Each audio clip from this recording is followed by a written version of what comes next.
Mona Lisa ou Gioconda, pintada por Leonardo da Vinci, é possivelmente a pintura mais famosa e valiosa do mundo. Especialistas da casa de leilões Christie's dizem que, se algum dia ela for colocada à venda, o valor da obra de arte ultrapassará pela primeira vez na história a marca de $1 bilhão. E isso a torna o objeto mais caro de todos os que já existiram em nosso planeta. Para comparação, o valor da nave espacial Soyuz é de $20 milhões, já a Gioconda vale o equivalente a 50 naves espaciais. O rosto da Mona Lisa é o rosto feminino mais famoso e mais reproduzido da história da humanidade. 80% dos visitantes do Louvre vêm especialmente para ver ela, e o Louvre recebe 10 milhões de visitantes por ano. Isso equivale à população de países como Áustria, Israel ou Bielorrússia. Por que esse quadro é tão famoso? Como ela se tornou uma superestrela do mundo da arte? E por que vale tanto dinheiro? Provavelmente já te disseram que tudo se deve ao sorriso enigmático de Mona Lisa ou ao pincel genial de Leonardo da Vinci, mas a verdade é outra. Na verdade, o motivo da colossal fama da Mona Lisa. Essa é a história talvez do crime mais sensacional e inacreditável de todos os que já aconteceram no mundo.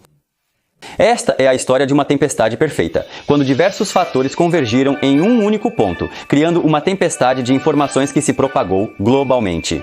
E fez da Mona Lisa a maior estrela. Em 1911, a Mona Lisa foi vítima de um roubo quase impossível. E agora vou contar para vocês essa história, talvez a mais inacreditável e escandalosa do mundo da arte.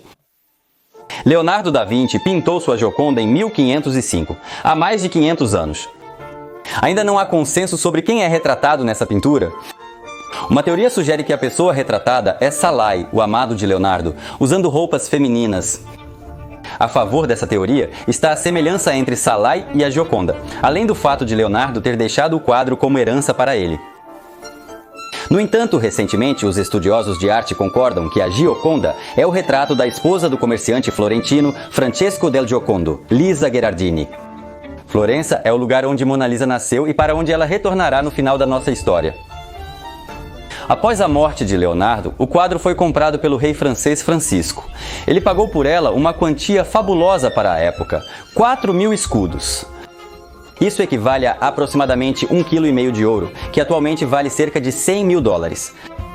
Esse foi o primeiro preço pago pela Mona Lisa. Francisco pendurou a Gioconda em seu cômodo favorito no Château de Fontainebleau no banheiro, mas não pense que isso era um sinal de desprezo. O banho de Fontainebleau naquela época era um dos lugares mais importantes da França. Lá o rei recebia embaixadores e se divertia com suas amantes. 100 anos depois, Luís levou a pintura para Versalhes. E só 300 anos após sua criação, em 1803. A Gioconda foi parar no Louvre, onde Napoleão Bonaparte a colocou, após mantê-la em seu quarto por 3 anos. Desde então, a Gioconda permaneceu no Louvre por mais de um século, até que o inimaginável ocorreu. Um evento que virou o principal tópico das notícias e fofocas mundiais.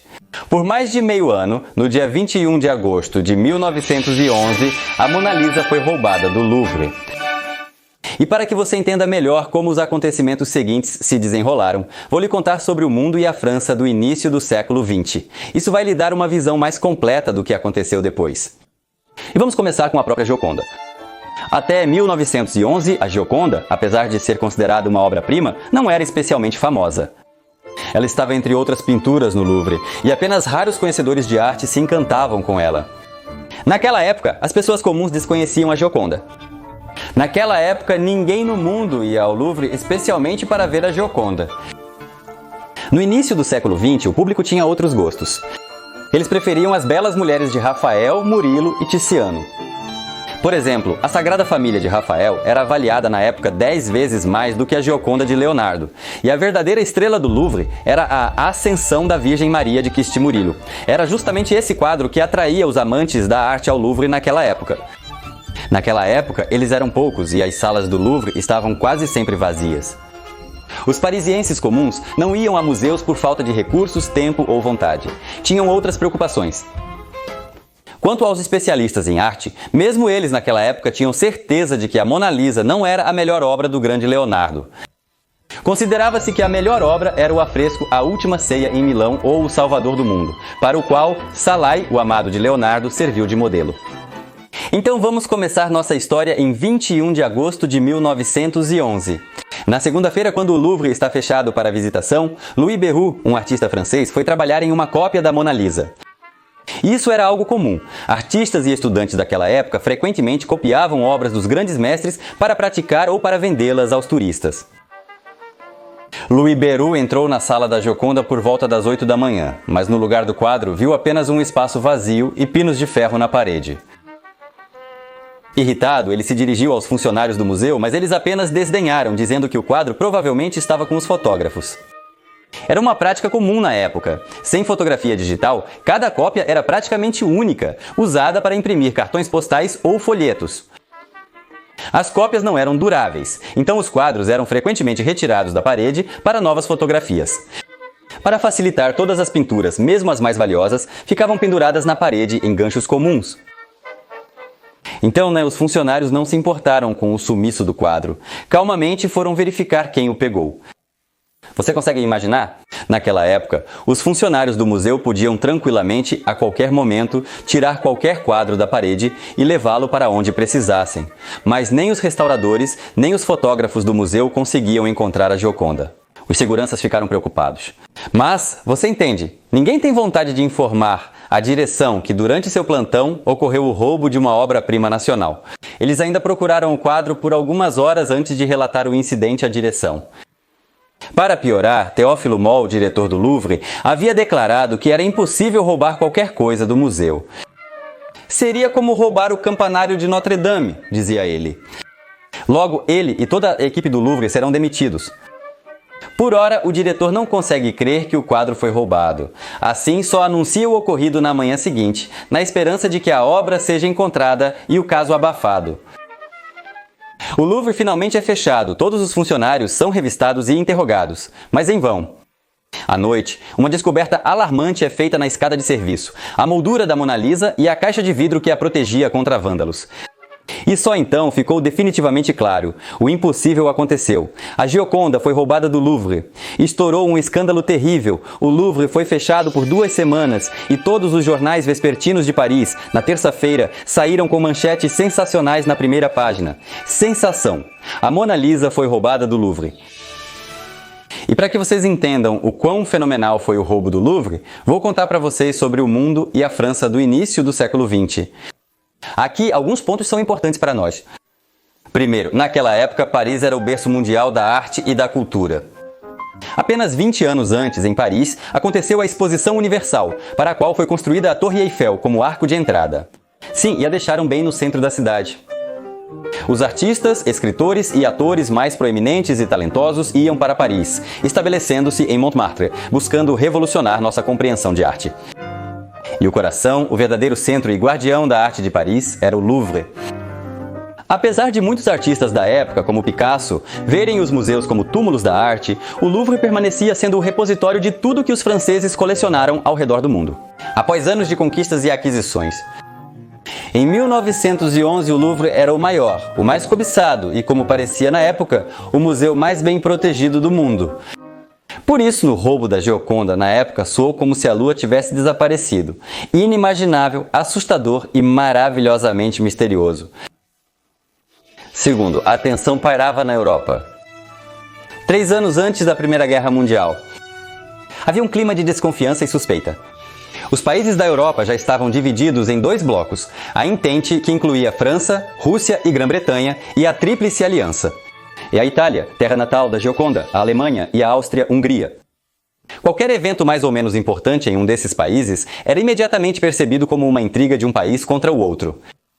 Por isso, o desaparecimento da Gioconda gerou uma série de especulações políticas imediatamente alimentadas pelos jornais, o que aumentou ainda mais o alvoroço. Terceiro, o início do século XX foi uma época de revolução tecnológica. A década de 1910 foi a era de ouro do cinema mudo, que se tornou o entretenimento mais popular da época. Apenas 10 anos atrás, os irmãos Wright inventaram o primeiro avião. Os primeiros carros começaram a substituir as carroças. Há cerca de 30 anos, o primeiro cabo telegráfico foi instalado no fundo do Oceano Atlântico até a América. Pela primeira vez na história, as notícias chegavam à América em horas, não mais em meses. Os jornais já haviam aprendido a imprimir fotografias, e agora as pessoas podiam ver neles como realmente eram os personagens ou objetos de que se falava. O telefone começou a aparecer em muitas casas, e embora pelos nossos padrões um telefone para cada 250 pessoas pareça engraçado, mas naquela época isso revolucionou a fofoca.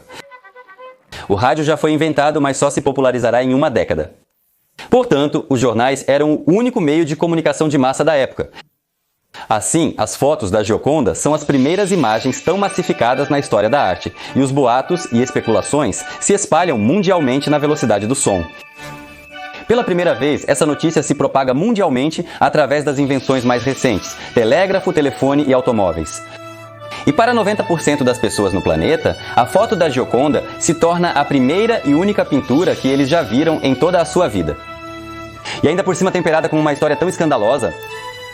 E por último, mas não menos importante, eram tempos muito ingênuos. As pessoas não tinham acesso à informação como hoje, então todas as notícias elas conheciam pelos jornais e fofocas. Você provavelmente já viu filmes antigos mudos com atuações exageradas, onde mulheres ficam muito assustadas, desmaiam ou caem nos braços de vilões traiçoeiros. E as pessoas acreditavam nisso tudo.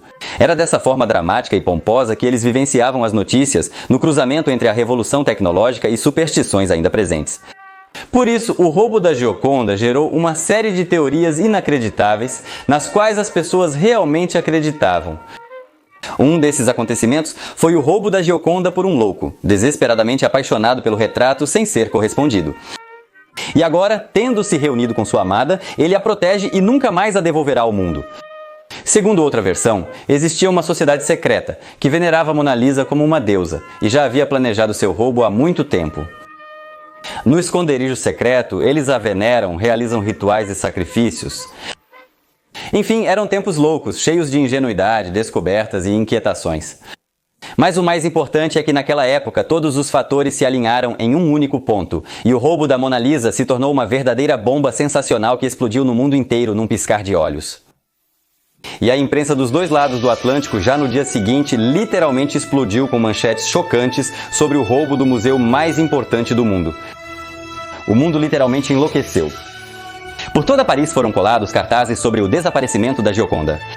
Em Perm, durante toda a existência do Louvre, formam-se filas. O museu é visitado por 100 mil pessoas mensalmente, enquanto a população de Paris na época era de apenas 2 milhões.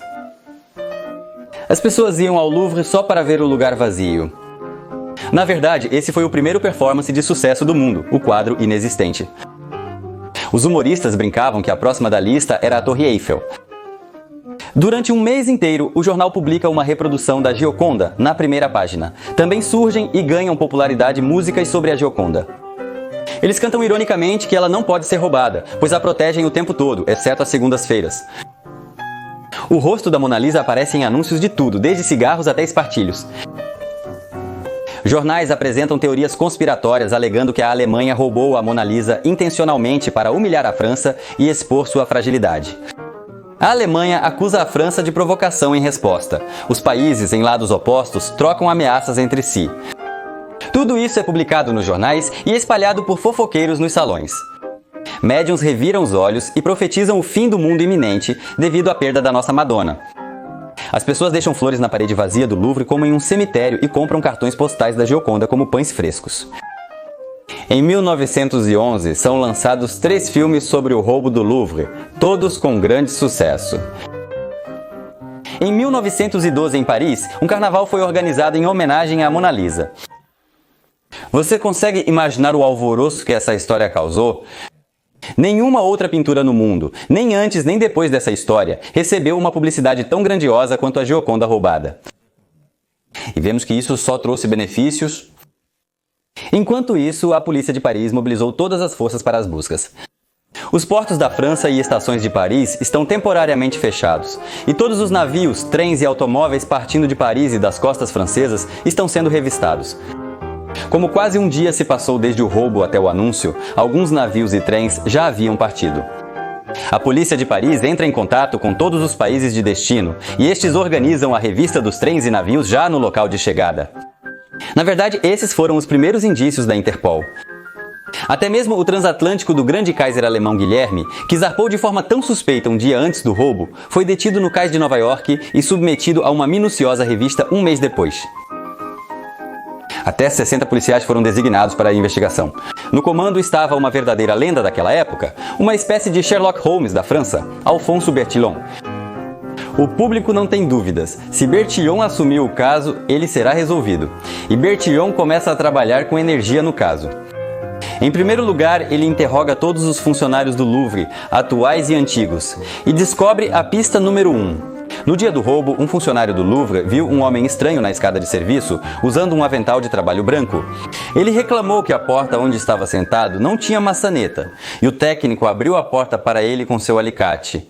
Bertillon mostrou ao técnico fotos de todos os funcionários do Louvre, mas nenhum deles foi reconhecido. O detetive ordena uma revista na área próxima e é encontrada a pista número 2, uma maçaneta de porta em um canal perto do Louvre. O quadro do crime fica um pouco mais claro, mas ainda é insuficiente. E então é encontrada a pista número 3. Na caixa de vidro que restou do quadro, encontram uma impressão digital. Uma sorte inacreditável.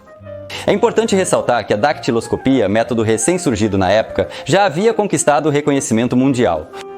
Com uma exceção, e esse país era a França. A questão era que Bertillon era o autor de seu próprio método criminalístico de identificação de criminosos por dados antropométricos. Altura, peso, tamanho das orelhas, do nariz e outros dados eram coletados de todos os criminosos e registrados em cartões especiais. Esse método era chamado de método Bertillon, e o famoso detetive odiava de coração o novo método concorrente, muito mais eficaz, e fazia de tudo para resistir a ele. Por isso, a França foi o último dos grandes países a começar a coletar impressões digitais. Ela as coletava de forma residual, e sua base de dados não era muito ampla nem sistemática. Apesar disso, pressionado pela opinião pública, Bertillon compara as impressões digitais com o banco de dados e com as dos funcionários do Louvre. Nenhuma correspondência foi encontrada. Então o detetive realiza um experimento investigativo e obtém a evidência número 4. Ele pendura uma réplica do quadro na parede e encena o seu roubo para entender como isso poderia ter sido feito. 3 policiais passam 7 minutos tentando, sem sucesso, remover um quadro da parede. E então Bertillon conclui que uma quadrilha de criminosos esteve envolvida no roubo. Bertillon reúne todas as evidências para criar o retrato mais provável do criminoso.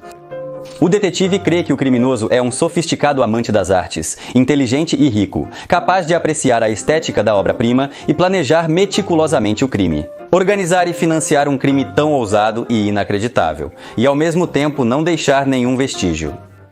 Deve ser um gênio do crime, tem certeza, Bertillon? Como a busca entre os funcionários do museu não trouxe resultados, Bertillon decide procurar entre todas as empresas que prestam serviços ao Louvre. Entre elas encontram uma empresa chamada Gaby, que um ano antes havia instalado caixas de vidro nas peças mais valiosas. Uma delas era a Mona Lisa. Descobre-se que 5 pessoas dessa empresa trabalharam nas caixas e na sua instalação. Todos eles eram trabalhadores italianos temporários. E os franceses naquela época não apenas não gostavam dos italianos, eles nem os consideravam iguais a eles. Depreciativamente, chamavam os italianos de macarrônicos e os tratavam como uma força de trabalho ignorante e barata, a camada mais desprezada da sociedade. Bertillon entende que esses desleixados não correspondem em nada à imagem de um gênio criminoso refinado. Retiram as impressões digitais de 4 deles, e do 5º, do 29º, Vincenzo Perugia não se encontra no local. Descobre-se que Perugia já havia sido preso 3 anos antes por agredir uma prostituta. A polícia tem as impressões digitais dele, mas ao verificar, elas não coincidem. Bertillon conclui que é um beco sem saída, mas a polícia, por precaução, vai até a casa do italiano com um mandado de busca no seu pequeno apartamento, numa rua perto do Louvre. Após uma rápida inspeção no quarto, os policiais saem de mãos vazias, chegando a um beco sem saída. Nem mesmo o grande detetive consegue encontrar qualquer pista do criminoso, aumentando ainda mais o interesse da imprensa. Que criminoso ousado, que mistificador, que maníaco, que amante louco cometeu esse crime? É o que descreve o jornal. Então o jornal decide fazer o que, na sua opinião, a polícia não conseguiu. E oferece uma recompensa de 40 mil francos para quem trouxer o quadro à redação, prometendo não revelar sua identidade. 40 mil francos. Isso equivalia a cerca de 10 mil dólares na época, ou aproximadamente 250 mil dólares hoje, considerando a inflação. Em resposta, o jornal concorrente Paris Journal anuncia uma recompensa ainda maior de 50 mil francos, ou 320 mil dólares em valores atuais. E esse é o segundo maior valor já oferecido pela Mona Lisa. Você consegue imaginar apenas 320 mil dólares pela pintura mais famosa do mundo. Lembra que eu te falei que, se a Mona Lisa algum dia fosse leiloada, o preço dela ultrapassaria 1 bilhão de dólares? Então tivemos sorte. Recentemente, em 2016, foi leiloada uma pintura do nosso querido Leonardo da Vinci, o Salvador do Mundo, a mesma cuja modelo foi Salai. E ela foi vendida por um valor recorde de 450 milhões de dólares, quase meio bilhão. Você consegue imaginar como o valor da arte mudou? Mas isso é agora. Naquela época, a recompensa oferecida pela Mona Lisa gerou uma nova onda de fofocas e trapaças na tentativa de conseguir essa quantia considerável. Para você ter uma noção, o salário de um operário na época era de apenas 20 dólares mensais. Para ganhar essa quantia, ele teria que trabalhar 50 anos, ou seja, a vida inteira. E claro, o roubo da Gioconda atraiu uma multidão de vigaristas e simplesmente pessoas que queriam se promover com essa história. Tudo isso permitiu que as notícias sobre o roubo da Gioconda permanecessem como o assunto número 1 durante meio ano. Até que dois eventos inacreditáveis aconteceram no dia 21 de dezembro de 1911. 4 meses após o roubo, ocorre o primeiro assalto a banco da história com o uso de um automóvel, no qual os assaltantes conseguem escapar da polícia com sucesso.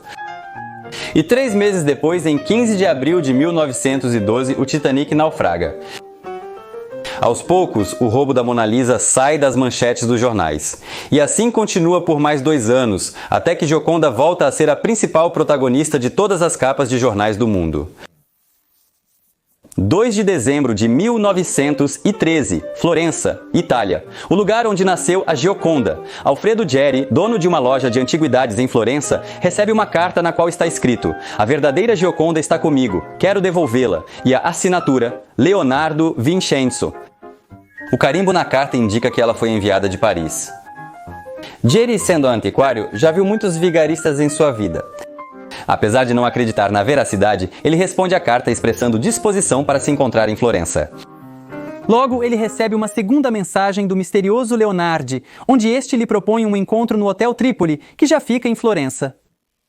Alfredo Geri leva para o encontro Giovanni Poggi, diretor da famosa Galeria Uffizi, para que ele possa atestar a autenticidade da tela. Eles são recebidos por um homem que os convida para o quarto e retira de um baú de madeira com fundo falso, debaixo de uma pilha de objetos, um quadro embrulhado em seda vermelha. A pintura se parece muito com a verdadeira Mona Lisa. Giovanni Poggi a examina e a reconhece pelas marcas no verso e pelo arranhão característico deixado pelo recente ataque ao quadro no Louvre. Os amigos, chocados, percebem que estão diante do original. O ladrão exige 500 mil liras pelo quadro. Isso equivale a cerca de 100 mil dólares daquela época, ou 2,5 milhões de dólares hoje. Veja como a Gioconda está se valorizando rapidamente, embora ela mesma não tenha mudado. Os amigos convencem o ladrão a deixar o quadro com eles para guardar, enquanto juntam o dinheiro. Porém, na realidade, entregam o quadro para a polícia. O ladrão foi preso no mesmo dia. Quando a identidade do ladrão foi revelada, causou ainda mais alvoroço. O ladrão acabou sendo Vincenzo Perugia, de 32 anos.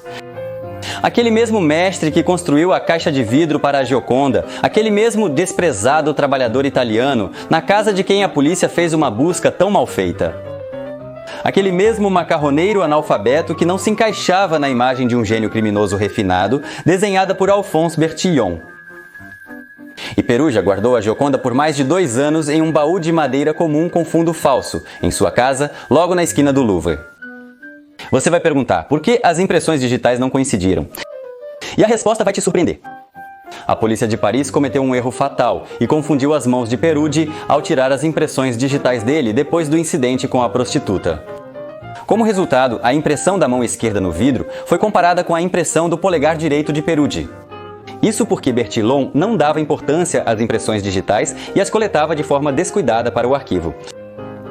Não sabemos se foi acidental ou proposital, dada a antipatia de Bertillon pela dactiloscopia. É bem provável que, para o autor do sistema Bertillon, fosse insuportável a ideia de que um método concorrente ao seu próprio pudesse ajudá-lo a desvendar um crime.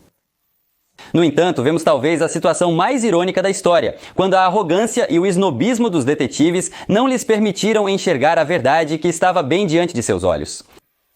Então, o ladrão finalmente foi preso. No interrogatório, o astuto Perúdio declara que roubou a Mona Lisa por sentimentos patrióticos, supostamente querendo devolver à pátria a obra-prima roubada por Napoleão. E embora o patriotismo declarado não combine muito com a recompensa que Perúdio exigiu pela Gioconda, nós sabemos que o quadro foi honestamente comprado de Leonardo da Vinci. Toda a Itália admira o feito de um verdadeiro patriota. Considerando o tratamento dado aos italianos na França, isso não surpreende. Todos os jornais da Itália publicam fotos do belo Peruzzi, e a justiça italiana se recusa a entregá-lo à França. Em 7 meses, ocorrerá o julgamento de Peruzzi, com enorme simpatia e amor dos italianos. O juiz leva em conta o duvidoso patriotismo de Peruzzi e o condena a apenas 1 ano de prisão.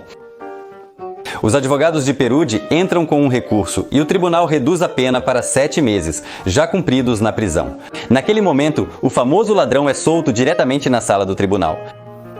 Assim, Peruzzi praticamente escapou da punição pelo crime mais notório da história da arte.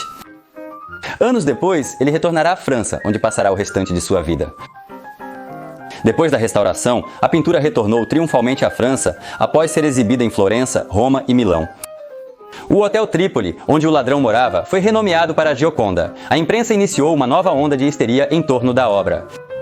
Excursões noturnas ao Louvre foram organizadas para os operários parisienses, mas se transformaram em adoração a uma única obra. As pessoas não queriam ver mais nada. Assim, Mona Lisa tornou-se uma superestrela e o Louvre segue sendo o museu mais visitado do mundo. Como um trabalhador comum conseguiu cometer um crime tão audacioso? Como ele conseguiu roubar uma obra-prima de um dos museus mais protegidos do mundo? Você não vai acreditar no que vou te contar agora. Tudo foi chocante. Peruzzi, com experiência no Louvre, sabia que às segundas-feiras não havia visitantes. Havia pouca segurança e poucos funcionários. Ele pegou um jaleco branco de funcionário e se escondeu em um dos muitos depósitos no domingo, um dia antes do crime. Na manhã de segunda-feira, Peruzzi já esperou até às 7 horas, deixou o depósito despercebido e foi até a sala com a Gioconda. Na sala não havia ninguém. Naquele tempo, no Louvre, um guarda supervisionava simultaneamente 2 ou 3 salas e nas segundas-feiras a equipe era ainda menor. Os seguranças frequentemente se ausentavam para fumar, tomar chá ou conversar com os colegas, deixando seus postos. O Louvre estava quase vazio. Peruzzi retirou o quadro da parede sem dificuldades, junto com a moldura e a caixa de vidro, cobriu-o com seu avental e saiu pela escada de serviço. Esse era o caminho mais seguro para chegar à saída do prédio. Lá, ele removeu o vidro protetor da pintura, deixando nele uma impressão digital e a moldura, e os escondeu na escada. Peruzzi desceu ao primeiro andar para atravessar o salão e sair para a rua, mas ali o esperava uma surpresa. A porta da escada estava trancada. Felizmente, ele tinha uma chave de fenda consigo e começou a desparafusar a maçaneta para abrir a porta. Passos foram ouvidos no andar de cima e Peruzzi sentou-se nos degraus, cobrindo o quadro com o roupão.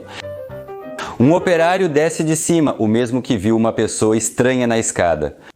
Peruzzi reclama ao operário que a porta não tem maçaneta. O operário, com seu alicate, abre a porta e deixa Peruzzi entrar no salão, como se nada tivesse acontecido. Resta apenas passar pelo velho soldado segurança. Mas aqui também não há ninguém de plantão.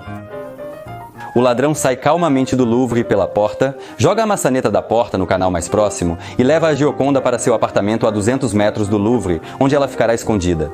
Por 2 anos, bem diante da polícia parisiense. Nos interrogatórios, Peruzzi contou que até o último segundo ficou em dúvida sobre qual quadro levar. Inicialmente, ele planejava pegar Vênus e Marte de Montanha, mas no final escolheu a Gioconda. E sabe por quê? Sim, porque ela tinha o menor tamanho da sala, 57 por 77 centímetros. Imagine por um instante que uma pintura completamente diferente estava a apenas um pensamento de ocupar o lugar de popstar no mundo da arte, o lugar que hoje é ocupado pela Gioconda. E essa escolha fatídica não foi feita por museus, nem por galerias ou especialistas em arte, mas por um simples trabalhador italiano que simplesmente escolheu o que era mais fácil de carregar. Agora a Gioconda tem sua própria sala no Louvre. Ela está dentro de um sistema de proteção especial que inclui vidro à prova de balas, um sistema de alarme complexo e um equipamento para criar um microclima ideal para a preservação da tela. O custo apenas desse sistema é de 7 milhões de dólares, que agora protegem o quadro, uma obra que um dia foi comprada por Francisco por um valor 70 vezes menor. Além do roubo, houve várias outras tentativas contra a Mona Lisa em 1956. Um visitante do museu jogou ácido no quadro e em 20 de dezembro do mesmo ano lançaram uma pedra na Gioconda, danificando a tinta perto do cotovelo.